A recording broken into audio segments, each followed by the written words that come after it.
Welcome students. Now we will see what are the characteristics of labor.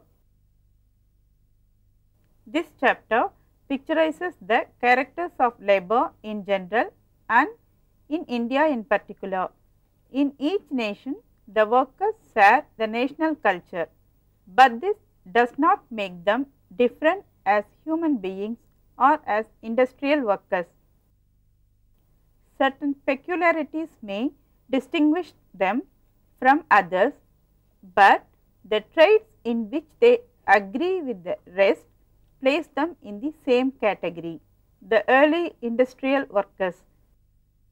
The introduction of the new mechanical methods of production drove out of the market the native craftsmen who were replaced in the cities by a mass of poor labourers, unskilled, unorganized and torn away by need from their homes. Receiving very poor wages in exchange for long hours of work under the most insalubrious conditions, they lived in squalid quarters or slums with their women and children who shared with them their work and mode of life under similar conditions.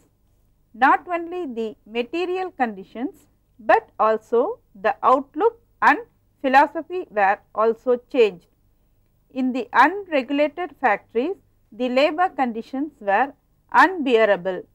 Traditional workers in general are more concerned with job security, stability and clear direction.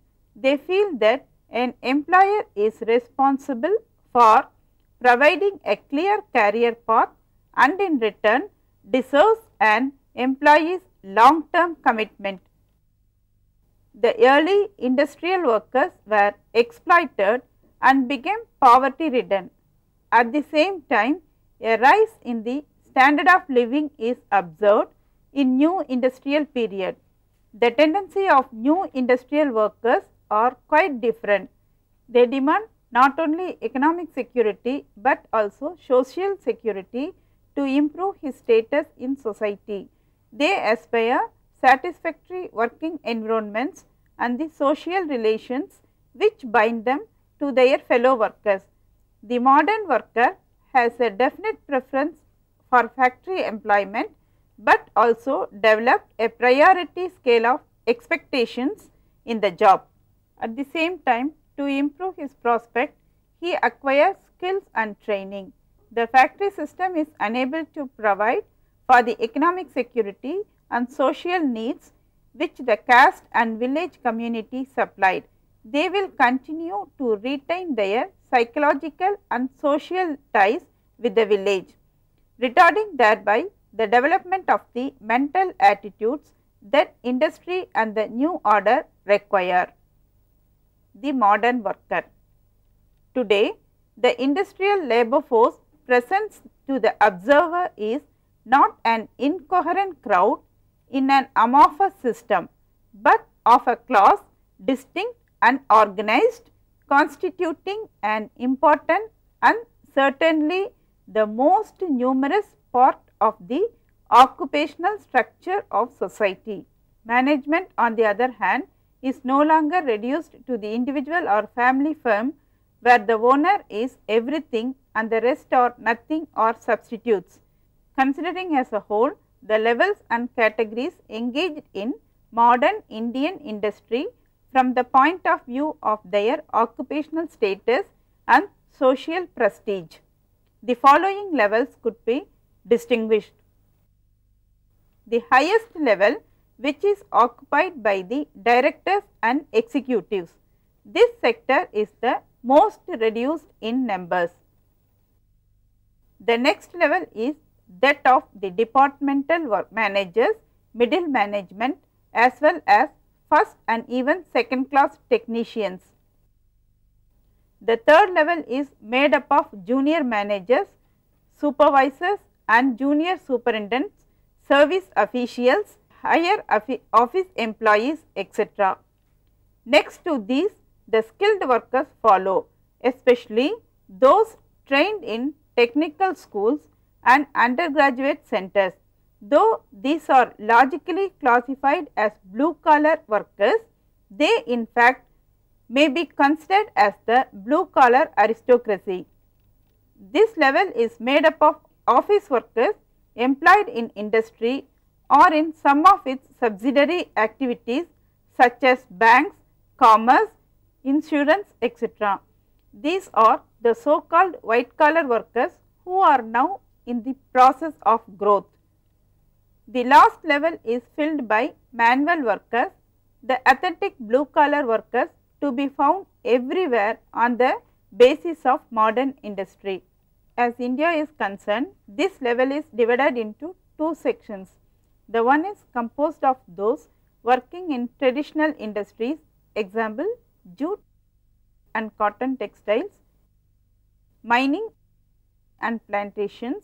The other is made up of workers employed in modern industries like plastics, chemicals, electronics, etc. At the base of the pyramid, there lies a vast population of agricultural workers and others coming from various sectors who tend to feed and even increase the available real or potential working population, especially of the traditional type. Features of industrial labour.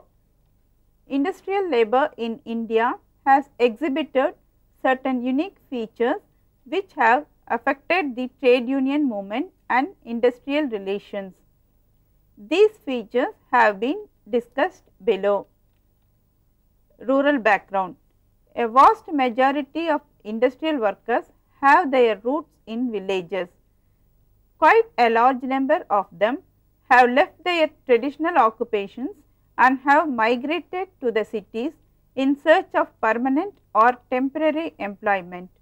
Most of them still retain their attachment to land. The periodic migration from the town to the village is a common characteristic without roots in rural area is emerging in the industrial towns and cities. Low level of literacy.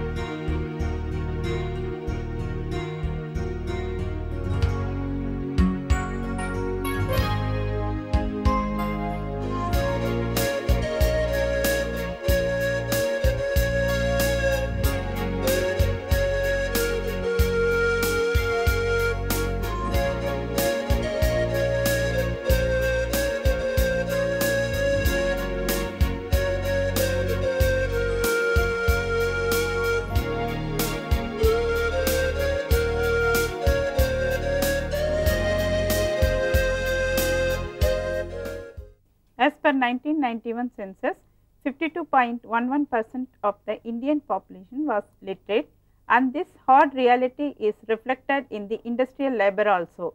The general level of education of workers is far from satisfactory. As a result, they do not understand the problems which their industries confront and the problems which they themselves are facing. This is also one of the factors for weak trade union organizations in India. Predominance of male workers. There has been a predominance of male workers in the Indian workforce. As per 1991 census, male workers constituted 51.52% of male population, whereas only 22.30% of the female population were workers. The number of women workers, which was 14.22 million in 1971, rose to 19.67 million in 1981 and further shot up to 22.7 million in 1991. This shows that more and more women are taking to industrial jobs.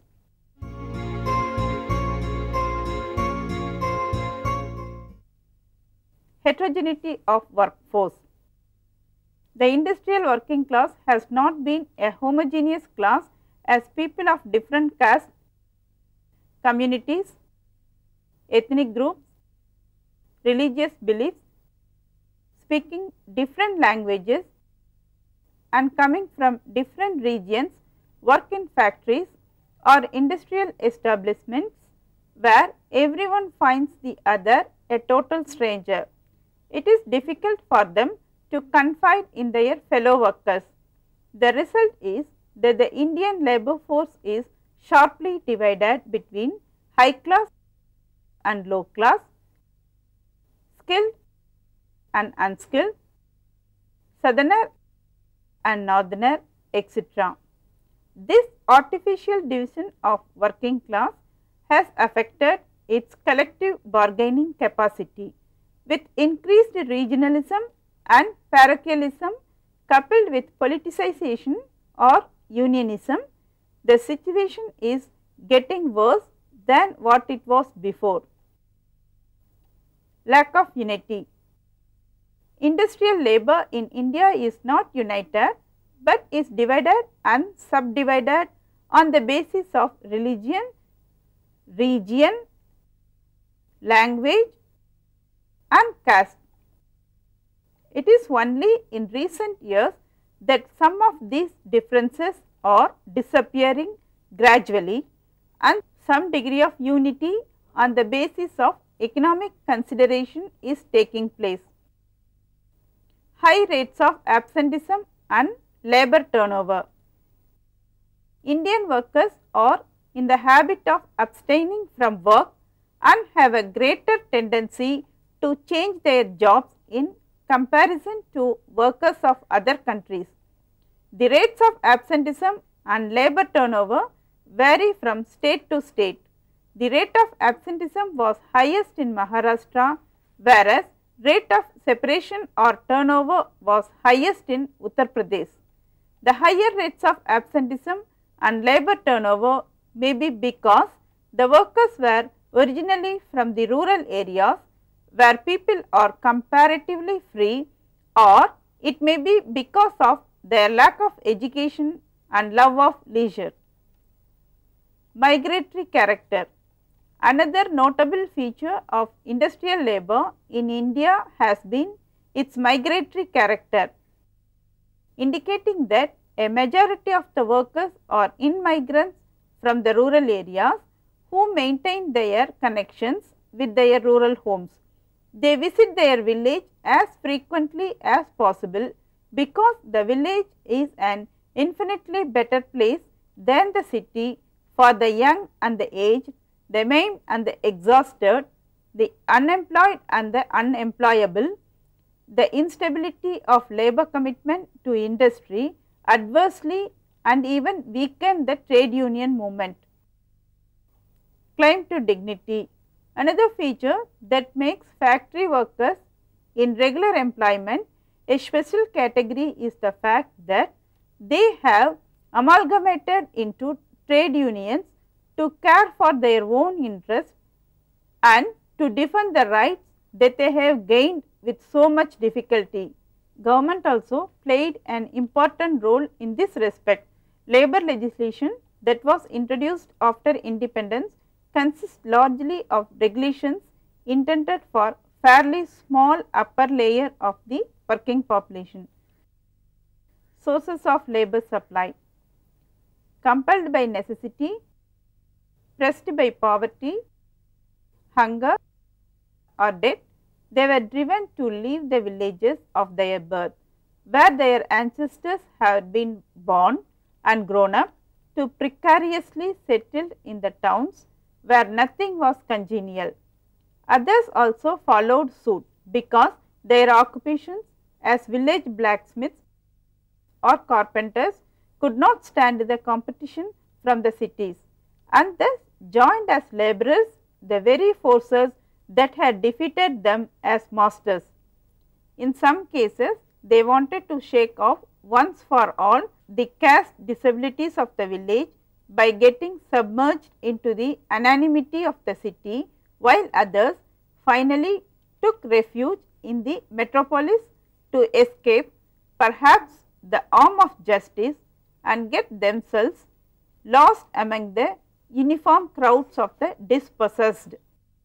Labourer in the cities availed himself of every opportunity to rush back to the village as frequently as possible to visit his parents, wife or children, and to breathe the air of the place where he expected to spend his life peacefully.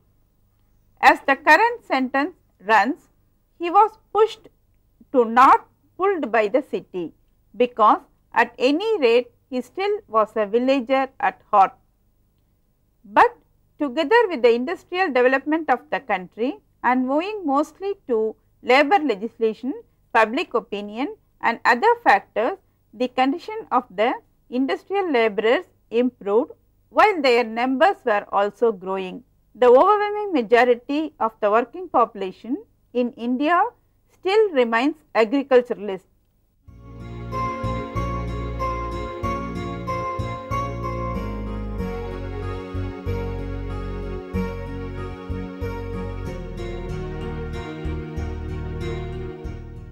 India's urban population has doubled from 109 millions to 218 millions during the last 2 decades and is estimated to reach 320 millions by 2020 AD.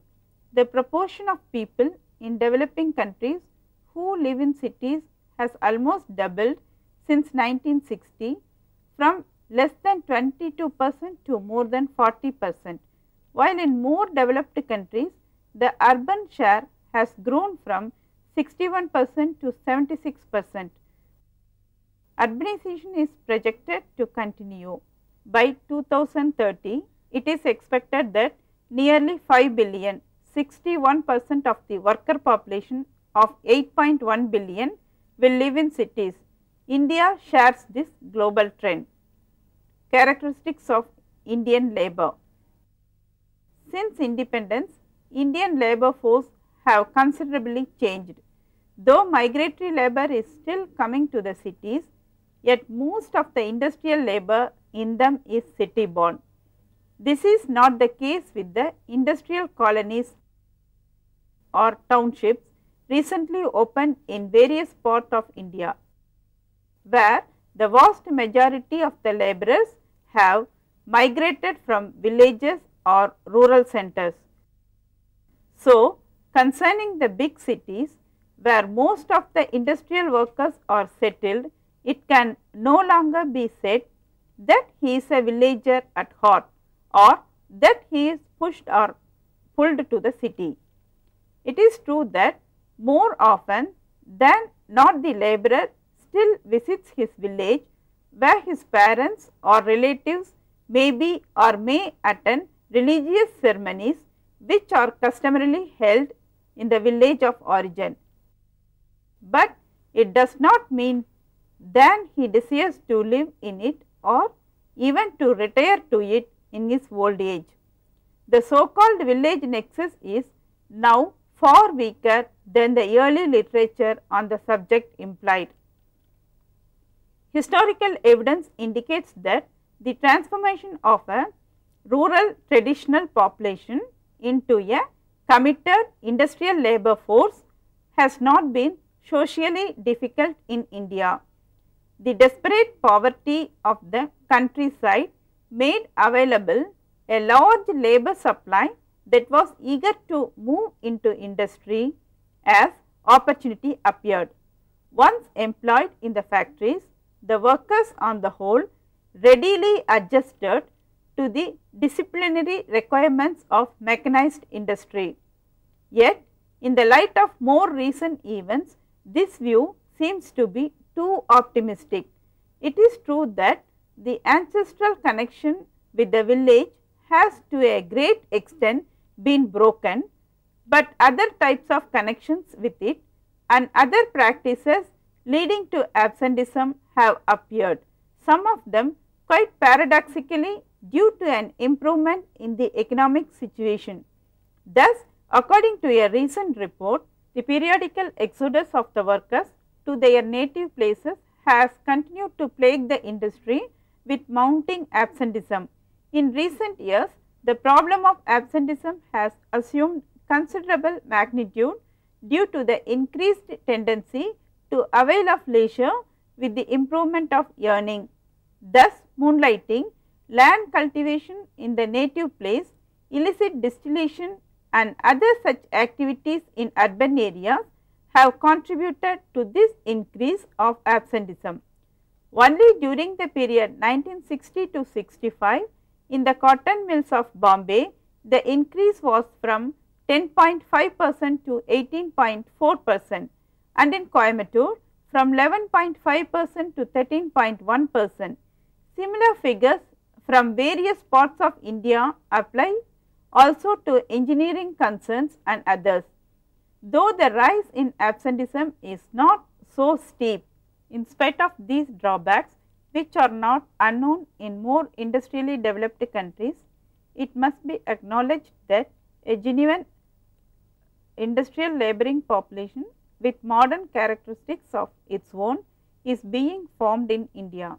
It does not coincide with the classical proletariat of Karl Marx, which was phenomenon peculiar of Western capitalism at its rise, nor is it similar to the labour force of the modern industrial town, which is an answer to the social demands of the period.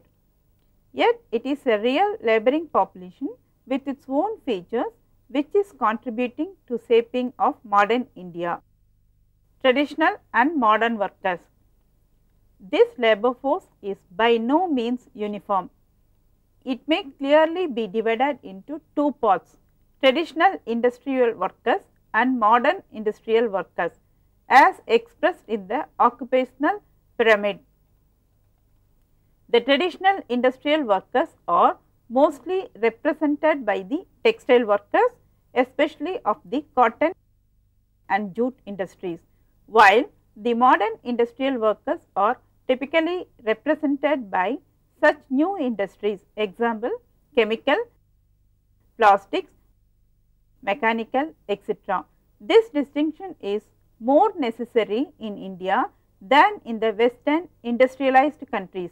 Here, owing to the traditional connection between occupation and caste, the endogamy, which is characteristic of the latter, tends also to generate a kind of endogamy of occupation or endofunction, by which this becomes perpetuated in the group.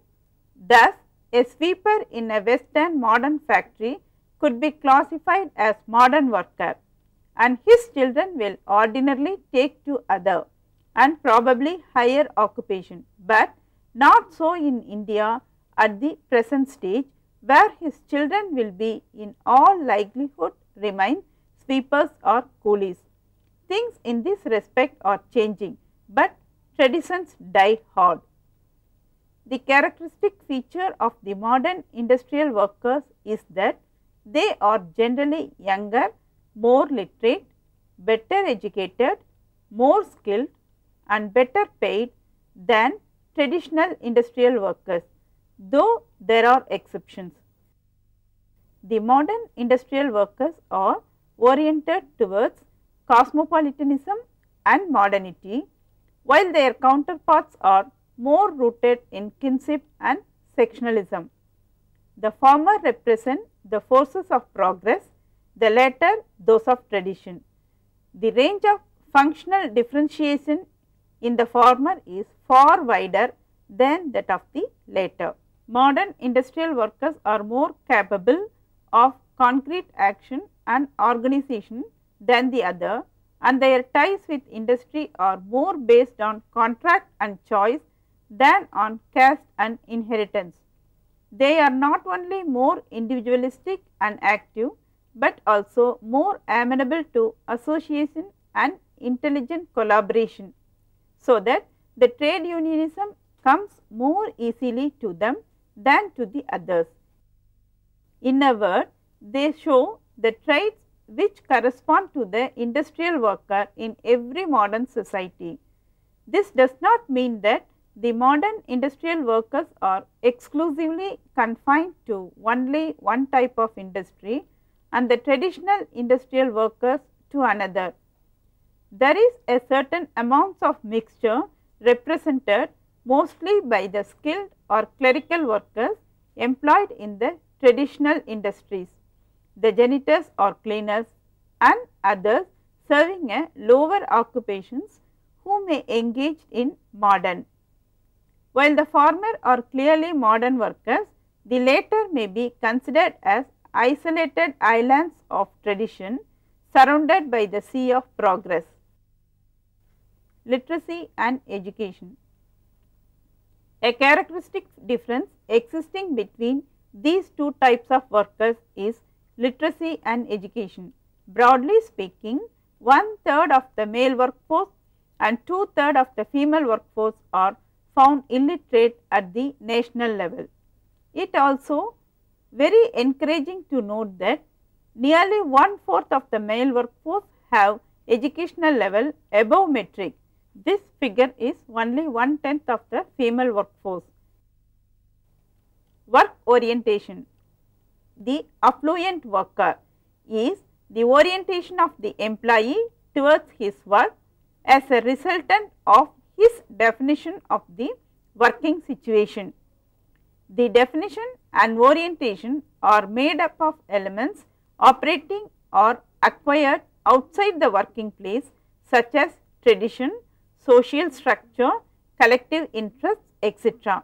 In other words, the orientation of the worker towards his work seems to be largely decided by factors external to the work situation. The Indian worker therefore is no exception to this rule, and as such when he joins the factory he has already been exposed to a definite type of upbringing, social tradition and mental habits.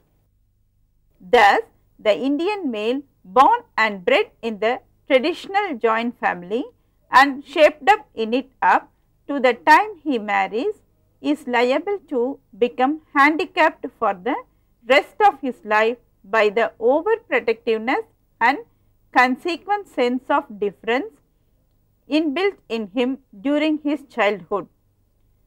To the action of his family, he has to add the influence of his caste or biradari, his caste immediate group, all of which act as a shock absorber or a security to soften the adversities of life. Besides this, there is also the paternalistic attitude of the head of the family, whose prolonged exercise of power services only to blunt the child's sense of responsibility and self-assertion. Hence, when the grown-up boy or adult is confronted with the realities of a modern industrial world with its strain and stresses, its competition and conflict, he is liable to become a prey to despondency and insecurity, unconsciously developing what is known as the mob-up attitude towards his superiors, whereby he may become a submissive servant as well as a lazy worker. These attitudes, which would be natural in a feudal society, are incompatible with the progressive industrial democracy. Summary. The characteristics of labor was analyzed. What has been observed about industrial workers in general can also be applied to India. Cottage industries were not able to compete with the modern industries. So, the laborers moved from villages to cities. These traditional industrial workers were more conservative, influenced by the forces of tradition, recruited from rural and remained more attached to them. On the other hand, socially shaped modern industrial workers were younger, better educated and progressive. Absenteeism reduced, and at the same time commitment was also not in full swing. Though the modern tendencies of equality, individualism and reliance on merit entered in industry, the traditional forces like casteism are at force. However, it is believed by the scholars that the Indian worker will be incorporated in industrial life as an active and conscious member is possible.